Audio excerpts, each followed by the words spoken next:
Hello అండి, నమస్తే అందరికీ. ఎలా ఉన్నారండి అందరూ? ఈరోజు అయితే నేను మా కృష్ణుడిని అంటే మా ఇంట్లో ఉన్న కృష్ణుడి బొమ్మని మేకోవర్ చేయబోతున్నానండి. ఇంత అందంగా కలర్ఫుల్గా ఉన్న కృష్ణుడిని సింగిల్ కలర్లోకి మార్చబోతున్నాను. దానికి కొన్ని నేను ఎలా చేంజ్ చేశాను అనేది నేను మీకు ఈరోజు చూపిస్తున్నా.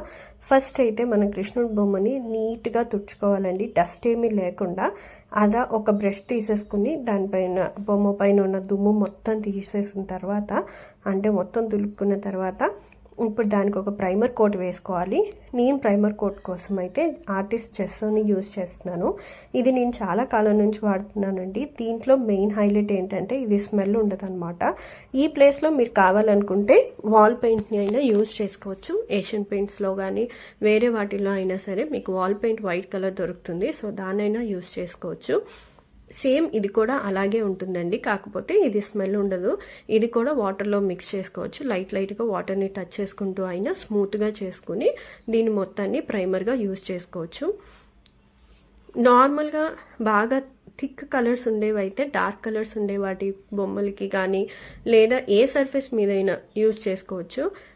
వాటికైతే మాత్రం 2 కోట్స్ వేసుకోవాల్సి వస్తుందండి. ఇది నేను నార్మల్గా లైట్ కలర్స్తోనే ఉంది కాబట్టి నేనైతే సింగిల్ కోట్లోనే కంప్లీట్ చేస్తున్నా.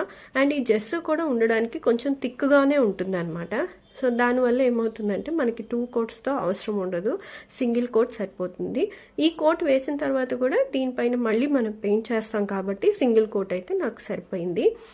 ఈ విధంగా అయితే నేను మొత్తం వైట్ కలర్తో పెయింట్ చేస్తానండి. ఇలా పెయింట్ చేసిన తర్వాత ఈ విధంగా లుక్ ఉంది. నాకు ఇందులోనే చాలా బాగున్నాడు కృష్ణుడు, చాలా నీట్గా కనిపిస్తున్నాడు, ప్లజెంట్గా ఉన్నాడు అనమాట. చాలా కాలం తర్వాత ఇలా చూసాం. ఎప్పుడు కలర్ఫుల్గా చూస్తూ ఉంటాం కదా, ఇంత ప్లెయిన్గా అన్ని డీటెయిల్స్ అంత బాగా కనిపిస్తుంటే ఎంత బాగా అనిపించిందో.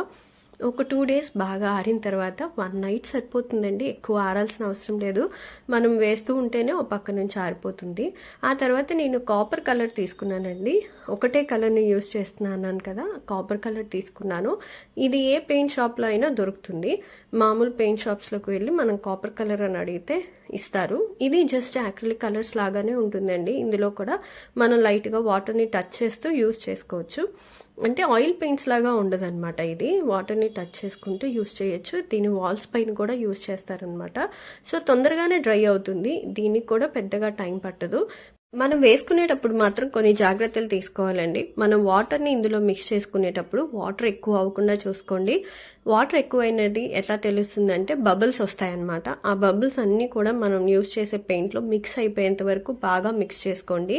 అప్పుడు పెయింట్ మొత్తం థిక్ అవుతుంది అనమాట. ఈక్వల్గా ఈ మినిమం అమౌంట్ మనకి ఎంత థిక్నెస్ కావాలో అంత క్లియర్గా వస్తుంది. అప్పుడు మనం పెయింట్ చేసినప్పుడు మనం ఏ సర్ఫేస్ పైన అయితే పెయింట్ చేస్తున్నామో ఆ సర్ఫేస్ నీట్గా క్లియర్గా ఉంటుంది అనమాట. లేదంటే మనం పెయింట్ చేసేటప్పుడు 2 కోట్స్ వేసినా సరే మనకి ఎక్కడైనా బబుల్స్ కానీ లేదంటే ఒక చోట థిక్నెస్ కానీ అట్లా ఒక్కొక్క చోట ఏంటంటే ఎక్స్ట్రా పడిపోతూ ఉంటాయి. అలా లేకుండా ఉండాలంటే ఖచ్చితంగా మనం దాన్ని కన్సిస్టెన్సీ చూసుకుని అంత బబుల్స్ లేకుండా బాగా మిక్స్ అయ్యిందా లేదా చెక్ చేసుకుని ఆ తర్వాత పెయింట్ చేయండి. బబుల్స్ ఎక్కడైనా ఉంటే మనం బొమ్మ పైన పెయింట్ చేసినా లేదా ఎక్కడ పెయింట్ చేసినా కూడా ఆ బబుల్స్ తర్వాత పాప్ అయిపోయి అక్కడ ఒక మచ్చలాగా మరకలాగా పడిపోతుంది అనమాట. అలా లేకుండా స్మూత్ ఫినిష్ కావాలంటే మాత్రం పెయింట్ కూడా నీట్గా ఉండాలి. అంటే క్లియర్గా వాటర్ ఎట్లా ఉంటుందో అట్లా నీట్గా ఉండాలన్నమాట, ఏ బబుల్స్ లేకుండా. అప్పుడు ఫినిషింగ్ చాలా బాగా వస్తుంది. మనం వేసేటప్పుడు బ్రష్ని కూడా ఎలా పడితే అలా బ్రష్ని అలా రుద్దేయద్దు. దీన్ని ఒక్క డైరెక్షన్లో మీరు పెయింట్ చేసుకుంటూ రండి. అలా అయితే చాలా బాగుంటుంది అనమాట ఫినిషింగ్. ఇప్పుడు ఫేస్ దగ్గరకు వచ్చేసరికి కొన్ని జాగ్రత్తలు తీసుకోవాలండి. ఫేస్లో ఏంటంటే డీటెయిలింగ్స్ ఉంటాయి కదా, వాటిని పెయింట్ చేసేటప్పుడు మాత్రం కొంచెం జాగ్రత్త తీసుకోవాలి. ఇక్కడ ఎక్స్పెషల్లీ చెప్పాలి అని అంటే మౌత్ దగ్గర అండి. ఎక్కడైతే మూతి ఉంటుందో ఆ మూతి దగ్గర కొన్ని బెండ్స్ అట్లాంటివి ఉంటాయి కదా, అక్కడ మనకి పెయింట్ అనేది స్టక్ అయిపోయి ఉంటుంది. దానివల్ల ఏమవుతుందంటే ఫైనల్ లుక్ వచ్చేసరికి అక్కడ ఏదో ఉన్నట్టు ఎక్స్ట్రా ఉన్నట్టు కనిపిస్తుంది. అలా లేకుండా ఉండాలంటే మనం పెయింట్ చేసేటప్పుడు డైరెక్షన్స్ని చేంజ్ చేసుకోండి. నార్మల్ బాడీ ఎట్లా పెయింట్ చేసామో అలా మాత్రం ఫేస్ని పెయింట్ చేసుకోకండి. అలా పెయింట్ చేసినప్పుడు ఏంటంటే క్లియర్గా ఉంటుంది. నేను స్ట్రోక్స్ ఇస్తున్నాను చూడండి. ఫస్ట్ ఒక స్ట్రోక్ ట్రై చేశాను, అది అవ్వలేదు. సెకండ్ స్ట్రోక్ ట్రై చేశాను. అండ్ ఫైనల్గా థర్డ్ స్ట్రోక్లో అయితే నీట్ లుక్ వచ్చింది. ఇప్పుడు నేను సేమ్ అదే బ్రాండ్లో నేను గోల్డ్ కలర్ తీసుకున్నా. ఫస్ట్ కాపర్ ఏదైతే తీసుకున్నానో సేమ్ అదే గోల్డ్ కలర్ తీసుకున్నా.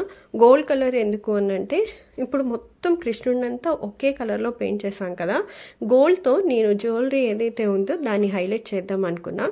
ఈ జ్యువెలరీలో కూడా మీకు స్పెషల్గా కొన్ని పాయింట్స్ కనిపిస్తున్నాయి కదా, జ్యువెలరీని ఏదో డిజైన్ చేసినట్టు. దానిపైన ఏం చేశానంటే అంతకుముందు ఉన్న పెయింట్ పైన నేను చిప్స్ ఇట్లాంటివన్నీ అంటించి హైలైట్ చేశాను. మనకి గోల్డ్ చిప్స్ ఇవి దొరుకుతాయి కదా, హైలైట్ చేశాను. అవి ఏంటంటే షైన్ అవుతాయని. ఆ పెయింట్ పైన అవి ఉండిపోయినాయి, నేను వాటిని తీయకుండానే నేను దానిపైన పెయింట్ చేసా. సో అదేమైందంటే మంచి లుక్ వచ్చింది. మొత్తం ఓవరాల్గా సింగిల్ పెయింట్ వేసేటప్పటికి ఇంకా మంచి లుక్ వచ్చింది. దానిపైన గోల్డ్ వేస్తే ఇంకా బాగా కనిపిస్తుంది అనమాట. ఇది నేను ఉంచడం మంచిదైంది. అవే కనుక చిప్స్ మొత్తం తీసేస్తే ఏ పార్ట్లో ఏది ఊడిపోతుందో తెలీదు. ఎందుకంటే ఇది ప్లాస్టర్ ఆఫ్ ప్యారిస్తో తయారు చేసిన బొమ్మలు కాబట్టి వీటిని చాలా జాగ్రత్తగా చేసుకోవాల్సి వస్తుంది. మా ఇంట్లో కృష్ణుడిని పెయింట్ చేయడం కోసం నేను ఎప్పటి నుంచో అనుకుంటున్నాను పెయింట్ చేయాలని. కాకపోతే నాకు కుదరట్లేదు. అండ్ అంత కలర్ఫుల్గా ఉన్న కృష్ణుడిని సింగిల్ పెయింట్లోకి మార్చాలన్నా కూడా ఏ పెయింట్లోకి ఎలా మారిస్తే ఎట్లా ఉంటాడా అనే ఆలోచనలతోనే దాదాపు 1.5 years నేను గడిపేసి ఉంటాను. ఇప్పుడు కాదు తర్వాత అని. కానీ ఈ కార్తీక మాసంలో అయితే నేను కృష్ణుడిని పెయింట్ చేసిన తర్వాతే పూజ చేసుకోవాలని గట్టిగా అనుకుని దీపావళి కల్లా కంప్లీట్ చేద్దామని అనుకున్నా. బట్ అప్పటికి అవ్వలేదు.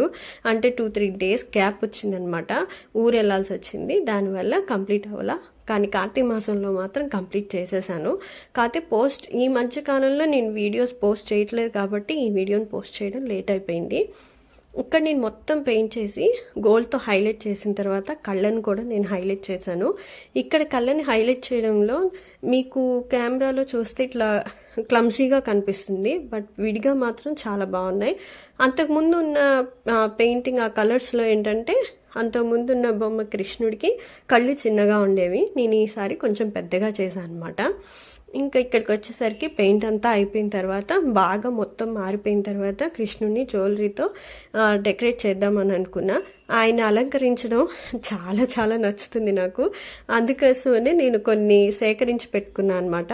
మీ కింద yellow colour, green colour, white స్టోన్స్తో కనిపిస్తుంది కదా, అది అమ్మవారిది వరలక్ష్మి వ్రతం కోసమని నేను తయారు చేసి పెట్టుకున్నా. సో అది సూట్ అయితే అవైనా కూడా నేను జ్యువెలరీ వేద్దామని అనుకున్నా. బట్ కాకపోతే అవి అంత సూట్ అవ్వాలా అంటే చాలా పెద్దగా ఉన్నాయన్నమాట. అమ్మవారికి అయితే సెట్ అవుతాయి, స్వామివారికి కాబట్టి అంత సెట్ అవ్వలేదు. ఇంకా అందుకోసమని నేను వాటిని పెట్టలేదు. అండ్ ఇప్పుడు చూపిస్తున్న ఈ ముత్యాల దండ అయితే నేను తిరుపతిలో తీసుకున్నానండి. మనం తిరుమల వెళ్ళినప్పుడు అక్కడ షాపింగ్ అయితే మనం ఇలా కృష్ణుడిని కానీ అమ్మవారిని కానీ డెకరేట్ చేసుకోవాలి అని అంటే చక్కగా చేసుకోవచ్చు, కొనుక్కోవచ్చు, షాపింగ్ బాగా చేసుకోవచ్చు. నాకు 5 వరుసలున్న దండ నాకు జస్ట్ 100 రూపీస్కి వచ్చిందనమాట. అక్కడ షాపింగ్ చాలా బాగుంటుంది. అండ్ పీక్ టైమ్స్ ఉంటాయన్నమాట. కొన్ని టైమ్స్ 11 తర్వాత అయితే పోలీసులు వస్తారు. వీళ్ళు ఎక్కడ పడితే అక్కడ పెడుతూ ఉంటారు కదా, వాళ్ళు ఎప్పుడైతే వెళ్ళగొడుతూ ఉంటారో అప్పుడు మనకి ఇంకా ఈజీగా దొరుకుతుంది. నాకు అదైతే అర్థమైంది. అక్కడ మేము ఒక 1 week ఉన్నాం అక్కడ. మీకు ఆ డీటెయిల్స్ అవి కూడా నేను షేర్ చేస్తాను నెక్స్ట్ వచ్చే వీడియోస్లో. అండ్ వీడియోస్ కూడా నేను ఎందుకు ఇప్పటి వరకు పెట్టలేదు అనేది కూడా నేను మీతో షేర్ చేసుకుంటాను. ఇప్పుడైతే నా దగ్గర ఉన్న కొన్ని జ్యువెలరీని నేను అందులో యాడ్ చేసి కృష్ణుడికి యాడ్ చేసి చూసుకుంటున్నా ఎలా ఉంది, ఆయన అవుట్కమ్ ఎలా వచ్చింది అనేది. జ్యువెలరీ యాడ్ చేసిన తర్వాత ఆయన లుక్ ఎలా ఉంది అనేది చూస్తున్నా. అండ్ ఫైనల్గా నేను మీకు ఆయన్ని ఎలా రెడీ చేశాను అనేది కూడా చూపిస్తాను. ఒక్కసారి చూడండి. గ్రీన్ కలర్ నాకు ఎందుకో సూట్ అవ్వలేదని అనిపించింది. ఇక్కడి వరకు అయితే నేను మొత్తం ఫినిష్ అయిపోయిందని ఫిక్స్ అయిపోయాను. కానీ వేద్ వచ్చిన తర్వాత గ్రీన్ కలర్ అంతా సూట్ అవ్వలేదు అనే థాట్ నాకైతే ఏదైతే ఉందో సేమ్ అదే థాట్ వేద్కి కూడా వచ్చింది. సో ఇది బాగాలేదని మా ఇద్దరికి అనిపించిన తర్వాత నేను చేంజ్ చేసేద్దాం అని అనుకున్నా. సో వాటి కోసం సర్చ్ చేసి మళ్ళీ ఇంకొకటి తీసుకుని పెయింట్ చేసి ఇంకొకటి తీసుకుని ఆ జ్యువెలరీని నేను యాడ్ చేశాను అనమాట. సేమ్ అదే ముత్యాల దండ ఇంకొకటి ఉంది నా దగ్గర. ఇది ఏంటంటే బాగా లెందీగా ఉండేదాన్ని, 4 లైన్స్ వస్తుంది. ఏం చేశానంటే డబల్ లైన్స్ వేసేసి, అంటే 8 లైన్స్ లాగా చేసి దాన్ని నేను దండగా వేసా. అండ్ ఫైనల్లీ కృష్ణుడు అయితే రెడీ అయిపోయాడు. బొట్టు అదంతా కూడా నామం అంతా పెట్టి నెమలికి కూడా పెట్టిన తర్వాత కృష్ణుడు అవుట్లుక్ అయితే ఇలా ఉంది. మీకు ఎలా అనిపించిందో నాకు చెప్పండి. పెయింట్ అంతా అయిపోయిన తర్వాత ఇలా ఉన్నాడు కృష్ణుడు. నేను ఎప్పటి నుంచో అనుకుంటున్న కోరిక ఈ రోజుకి తీరింది. ఐబ్రోస్ కానీ ఆ నామం కానీ అన్నీ చాలా బాగా సెట్ అయ్యాయి. కుంకుమ బొట్టు పెట్టిన తర్వాత ఇంకా అందంగా కనిపించాడు. అండ్ అక్కడ ఆవు దూడ అన్నీ కూడా చాలా చాలా బాగా వచ్చాయన్నమాట. నాకైతే ఫుల్గా సాటిస్ఫాక్షన్ వచ్చింది. సో మీకు ఎలా అనిపించిందో నాకు కామెంట్ సెక్షన్లో చెప్పండి. సో ఇదండి ఈరోజు వీడియో. నేను ఎప్పటి నుంచో వెయిట్ చేస్తున్న వీడియోని నేను మీతో షేర్ చేసుకున్నాను. సో ఎలా అనిపించిందో నాకు తప్పకుండా కామెంట్ చేయండి. ఇదండి ఈరోజు వీడియో. ఈ వీడియో కనుక మీకు నచ్చితే please like, share and subscribe. Thank you for watching. నేను మీ మౌనిక. మళ్ళీ మంచి వీడియోతో మీ ముందుంటాను.